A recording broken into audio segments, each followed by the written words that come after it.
نبی رحمت صلی اللہ علیہ وآلہ وسلم کے خانوادہ عالی مقام کی عظمتوں کا بیان جو اللہ کا قرآن کرتا ہے، اللہ فرماتا ہے انما یرید اللہ لیذھب عنکم الرجس اہل البیت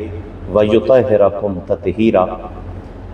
کہ اے پاک نبی کے گھر والوں، اللہ کا ارادہ ہے کہ وہ ہر رجس کو تم سے دور کر دے اور تمہیں اتنا پاک کر دے کہ پاکیزگی اور طہارت تمہارے اوپر ناز کرتی ہوئی دکھائی دے۔ سوال یہ پیدا ہوتا ہے کہ مصطفیٰ کریم صلی اللہ علیہ وآلہ وسلم کا گھرانہ کب سے پاک ہے؟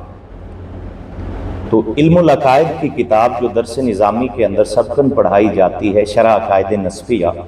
اس کے اندر اللہ کے ارادے کے اوپر گفتگو کرتے ہوئے انہوں نے نصف لائن سے بھی کچھ کم لفظوں میں لکھا کہ ارادت اللہ تعالی ہی صفت ہو،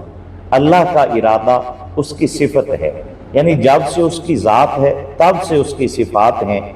تو بات سمجھ میں آ گئی کہ حضور کا گھرانہ ماں کی گود میں آ کر پاک نہیں ہوا، جب سے اللہ کا ارادہ ہے تب سے مصطفیٰ کا گھرانہ پاک ہے۔